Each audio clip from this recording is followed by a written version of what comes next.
Exam Hindi YouTube channel पर आपका स्वागत है। IM history PYQ practice set को आगे बढ़ाते हुए चलते हैं। यह चैनल जो है, जो यूट्यूब से पढ़ना चाहते हैं और जो कोचिंग का फीस नहीं दे पा रहे हैं, उनके लिए ही बनाया गया। आप आराम से घर में रहिए और आराम से यूट्यूब में पढ़िए और इससे ही आप सक्सेस प्राप्त कीजिए। चलिए हिस्ट्री प्रैक्टिस सेट को आगे बढ़ाते हुए हम स्टार्ट करते हैं। ये सीरीज़ का तीसरा लेक्चर है। आप 2 लेक्चर अगर पहले आपने नहीं देखा है तो देख लीजिएगा और उनका नोट्स तैयार कर लीजिएगा। बहुत ही वेरी इंपॉर्टेंट क्वेश्चन को मैं डिस्कस करता हूँ। आगे चलते हैं। इनमें से किसे फ्रंटियर गांधी कहा जाता है? आप पॉज करेंगे, रोक लेंगे वीडियो को, फिर आंसर अपना करके फिर आगे हमारा आंसर सुनेंगे। तो इसका आंसर है खान अब्दुल गफ्फार खान।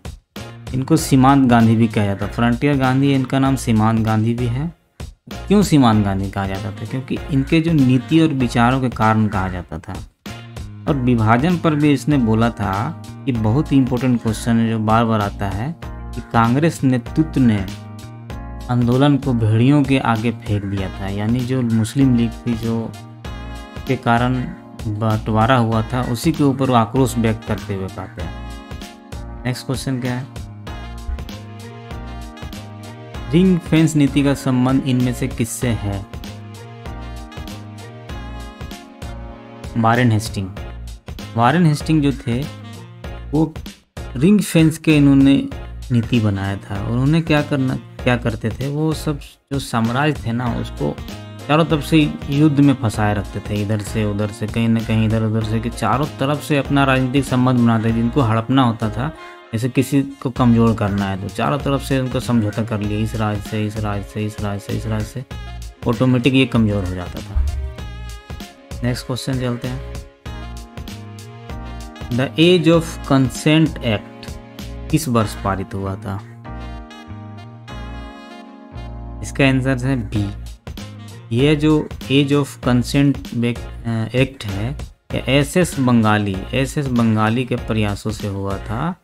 और यह क्या था कि पहले 12 साल के गर्ल्स के साथ को भी शादी कर दिया जाता था। तो इनके प्रयास से क्या हुआ कि अब जो 12 साल के ऊपर की लड़कियां हैं उनको शादी करने के लिए बोला गया। पहले नहीं था ऐसा प्रावधान। तो तिलक ने क्या किया था, इनका विरोध भी किया था। तिलक महाराज जो थे उनका विरोध किया था। नेक्स्ट क्वेश्चन पर आते हैं। अबुल फजल की मृत्यु इनमें से किसके कारण हुई? शाहजादा सलीम जो था, क्या पुर्तगालियों के साथ षड्यंत्र कर विद्रोह कर दिया था और इलाहाबाद में अपने आप को स्वतंत्र बादशाह घोषित कर दिया था। और जो शाहजादा सलीम है, इसका नाम ही जहांगीर था। यह क्या किया था, अपने मित्र वीर सिंह बुंदेला के द्वारा अकबर के प्रिय जो थे ये अबुल फजल, इनकी हत्या करवा दी थी। नेक्स्ट क्वेश्चन पर आते हैं। इस मुगल बादशाह ने तंबाकू के प्रयोग पर निषेध लगाया था? आंसर है जहांगीर जो था अकबर की तरह थोड़ा बहुत चला था। उसने गौ हत्या भी बंद करवाया था। दीपावली के दिन जो था जुआ खेलने की इजाज़त दी थी, उसमें बंद रहता है। एक्चुअली मुस्लिम पंथ में जुआ खेलना मना था, तो जुआ को उन्होंने दीपावली में चलाया था जहांगीर ने। इसके साथ साथ तंबाकू का भी प्रयोग को भी निषेध कराया था। अब नेक्स्ट क्वेश्चन पर आते हैं। हेमचंद्र विक्रमादित्य भारतीय इतिहास में किस नाम से जाने जाते थे? हेमू। ये बहुत मोस्ट इम्पोर्टेंट रिपीटेड क्वेश्चन है। यह क्वेश्चन रिपीट करते रहता है। हेमू कौन था? आदिल शाह सूर का वजीर एवं सेनापति था। इसने दिल्ली पर अधिकार कर लिया था और अपने आप को विक्रमादित्य का जो उपाधि था उसने धारण किया था। अब पानीपत का जो द्वितीय युद्ध था, इसके और वर्सेस अकबर के बीच में लड़ा था। और अकबर का संरक्षक बैरम खां था। अकबर की तरफ से बैरम खां लड़ने गया था, जिसी में यह क्या हुआ, हेमू मारा गया था। नेक्स्ट क्वेश्चन पर आते हैं। इनमें से किस कर व्यवस्था को बंदोबस्त व्यवस्था के नाम से जाना जाता है? तो बंदोबस्त व्यवस्था का नाम होता था धासाला। यह शासन के 24वें वर्ष में अकबर ने तोडरमल के द्वारा ये शुरू किया था। इसमें क्या होता था कि 10 साल के जो फसल होती थी उसके उत्पादन और उसके जो मूल्य होते थे उसका औसत निकाल कर जो 10 साल का जो अनाज होता था उसका औसत निकाल कर 1/3 भाग जो था उसका तय किया जाता था कि ये अब तुम राजस्व दोगे, अब से यही राजस्व होगा, जिसको आईने दहसाला बोला जाता था। नेक्स्ट क्वेश्चन, किस सुल्तान के बारे में कहा जाता है उसने भूमि कर उत्पादन का 50% तक कर दिया था? अलाउद्दीन खिलजी। अलाउद्दीन खिलजी जो था उसने 50% तक कर दिया था, टैक्स कर दिया था यानी उपज का। और क्या क्या किया था अलाउद्दीन ने, क्या किया था, एक विशाल सेना भी रखा था। फिर बाजार का जो संबंधी नीति, बाजार नीति जो है उन्होंने लागू किया था। और भूमि का जो पैमायास था, भूमि पैमायास जो था उसको बिस्वा मतलब प्रति बिस्वा को माना गया था। जैसे कि हम लोग कट्ठा होता था ना, उसमें वो प्रति बिस्वा मांगते थे कि प्रति बिस्वा लगान दो, और उसका आधा 50% मांगते थे। इनमें से किसे आंध्र भोज भी कहा जाता है? तो कृष्णदेव राय, इसको आंध्र भोज कहा जाता था। इसके समय जो था वो तेलुगु साहित्य का क्लासिकी युग था। बहुत ही मतलब उस समय कला का आविष्कार हुआ, साहित्य का ज़्यादातर उनका विकास हुआ। उसके ही जो दरबार में रहते थे अष्ट दिग्गज उनको बोलते हैं, अष्ट दिग्गज, ठीक है। एक्चुअली अष्ट दिग्गज, अष्ट प्रधान मराठा के समय में था, और अकबर के समय में भी 8 महान विद्वान रहते थे। नेक्स्ट क्वेश्चन चलते हैं, किस ऋषि के बारे में कहा जाता है उसने दक्षिण भारत का आर्यकरण किया, उन्हें आर्य बनाया था? इसका आंसर है अगस्त। ऋषि अगस्त ही था जिसके समय में फर्स्ट संगम हुआ था दक्षिण भारत में। ये बहुत बड़ा संगम था जिसमें बहुत सारे साहित्य की रचना हुई थी। और जो साउथ इंडिया में जो प्रचार किया था ऋषि अगस्त एवं कौंडिन्य ने भी किया था। नेक्स्ट क्वेश्चन है, सुमेलित कीजिए। इसमें भाषा है और समाचार पत्र। देखिए, भारत मित्र जो थी वो हिंदी में थी, राष्ट्रमत जो थी मराठी में थी, प्रजा मित्र जो थी गुजराती में थी, और बाकी नायक जो था वो बंगाली में निकलता था। तो बहुत कन्फ्यूजन सवाल है, इसको आप हमें लिख के याद करके रखेंगे, इम्पोर्टेंट भी है। फिर नेक्स्ट है, औरंगजेब की मृत्यु के समय मराठा नेतृत्व किसके हाथ में था? तो ताराबाई। राजा राम की मृत्यु के बाद उनकी वाइफ थी ताराबाई।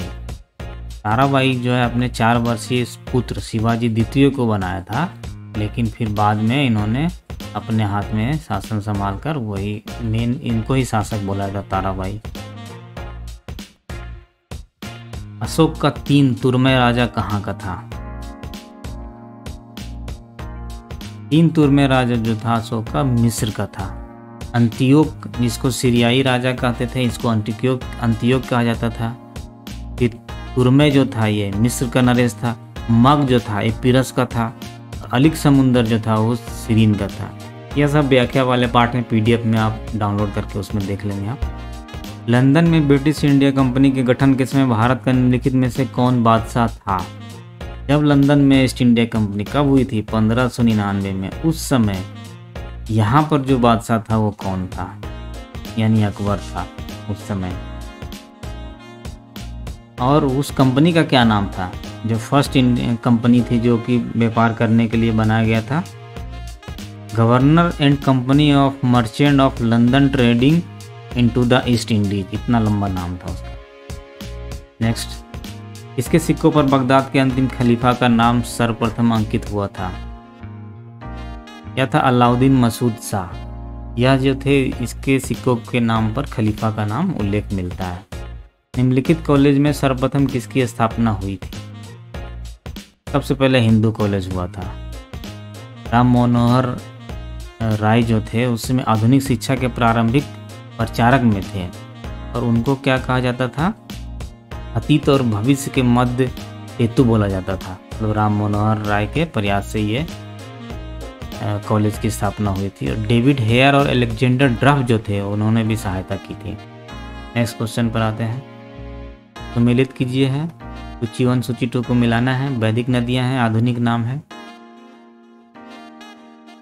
तो इसका आंसर देखिए, कुंभा जो थी वो काबुल, कुंभा जो थी वैदिक नाम, उसका आधुनिक नाम काबुल है। और उसनी का जो है वो रावी है। सादा नीरा गंडक कहलाती थी और शत्रुंजी जो था सतलज कहलाती थी। नेक्स्ट क्वेश्चन पर आते हैं। ये हड़प्पीय स्थल है, इसके साथ सूची मिलाना है। देखिए, मांडा जो है जम्मू कश्मीर है, रहमाबाद जो है महाराष्ट्र में थी, कालीबंगा राजस्थान में थी, राखीगढ़ी हरियाणा में थी। और साथ ही जो सबसे बड़ा है, सबसे बिगेस्ट स्थल जो हड़प्पा का खोजा गया है वो राखीगढ़ी ही था। नेक्स्ट चलते हैं। वह प्रसिद्ध जैन आचार्य कौन थे जिनको अकबर ने बहुत सम्मानित किया था? हरि विजय सूरी, यह जो थे जैन थे, जैन आचार्य थे। इनको क्या था, अकबर ने बुलाया था कि उसको जैन सिद्धांत को समझने के लिए। और उसके प्रभाव में आकर जो है अकबर ने जो है मांस खाना भी बंद कर दिया था और वध पर रोक लगा दिया था। पहले जो पशु पक्षी काटते थे उनके यहाँ, वो सब रोक लगा दिया था अपने यहाँ। नेक्स्ट क्वेश्चन चलते हैं। निम्नलिखित में से कौन जहांगीरी चित्रकार थे? ये वेरी इंपॉर्टेंट, ये लगभग मोस्ट रिपीटेड क्वेश्चन है। इसका आंसर है बी, 2 और 3। ये जहांगीर के समय में थे, ये जहांगीर के समय में थे। और मुगल के समय में था, हुमायूं के समय में था मीर सैयद अली, ये हुमायूं के समय। निम्नलिखित युग्मों में से कौन एक सही सुमेलित नहीं है? देखिए, ये कर्पूर मंजरी हर्ष का नहीं था, क्योंकि ये कर्पूर मंजरी जो थे ये राजशेखर द्वारा लिखा गया था। बाद में राजशेखर को बोला जाता है ये पागल होके मर गया था नदी में कूदकर कोई युद्ध में हारने के बाद। ये मालविकाग्नि मित्रम कालिदास की है, मुद्राक्षक विशाख दत्त की है, सौंदरानंद अश्वघोष की, ये तीनों सही है। नेक्स्ट क्वेश्चन पर आते हैं। तो मिलित कीजिए सूची 1 सूची। कांग्रेस अध्यक्ष और अधिवेशन जिसमें इसमें थे। तो इसमें देखिए, सुभाष चंद्र बोस जो थे वो हरिपुरा में थे, ठीक है। फिर उसके बाद पुरुषोत्तम दास टंडन जो है वो मद्रास में थे। सरोजिनी नायडू जी थी वो कानपुर में। पुरुषोत्तम दास टंडन जो थे वो कहाँ गया, पुरुषोत्तम दास नासिक में। और M.A. अंसारी जो थे वो मद्रास में थे। नेक्स्ट क्वेश्चन पर चलते हैं। शारदा अधिनियम के अंतर्गत लड़कियों एवं लड़कों के विवाह की न्यूनतम आयु क्या थी? ये बहुत ही इंपॉर्टेंट है, ये हर जगह पूछता है, चाहे नेट हो, UPSC हो, UPPSC हो या BPPSC हो, हर जगह पूछता है शारदा एक्ट। इसका आंसर है बी, 14 और 18 था। ये पहले बताया था कि SS बंगाली के सहयोग से age of consent act pass किया था जिसमें 12 साल था। अब जो था फिर एज ऑफ कंसेंट एक्ट के बाद फिर इसमें संशोधन किया गया और इसका शारदा एक्ट नाम रखा गया। और फिर 1930 में ये शारदा एक्ट आया और इसमें थोड़ा सा बढ़ा दिया गया, पहले 12 था अब 14-18 कर दिया गया। 1937 के चुनाव के बाद यूपी में गठित मंत्रिमंडल में किसको वित्त विभाग सौंपा गया था? रफीद अहमद किदवई को, क्योंकि मुस्लिम लीग को मनाने के लिए उसने बोला था कि जो अच्छे पोस्ट है ना जो आप रख लो, तो इन्होंने मुस्लिम लीग के रफीद अहमद किदवई को दिया था। वह चोल राजा कौन था जिसने श्रीलंका को पूर्ण स्वतंत्रता दी और सिंघल राजकुमार के साथ अपनी पुत्री का विवाह कर दिया था? कुलोत्तुंग प्रथम। यह जो था श्रीलंका के राजा विजय बाहु ने कुलोत्तुंग प्रथम के समय में अपनी स्वतंत्रता घोषित कर दी थी, परंतु कुलोत्तुंग प्रथम जो था उसने श्रीलंका में चोल प्रभाव की समाप्ति के प्रति किसी कटुता का प्रदर्शन नहीं किया और मतलब उसके साथ शादी का विवाह श्रीलंका के राजकुमार वीरप्पे रूमाल के साथ में कर दिया गया है। ये साउथ इंडियन हिस्ट्री से क्वेश्चन है। इसी के साथ हमारा यह जो सीरीज है थर्ड सीरीज यहाँ ख़त्म होता है। फिर हम नेक्स्ट 25 क्वेश्चन के लिए बहुत ही इंपॉर्टेंट क्वेश्चन को लेकर आएंगे। वीडियो देखने के लिए धन्यवाद।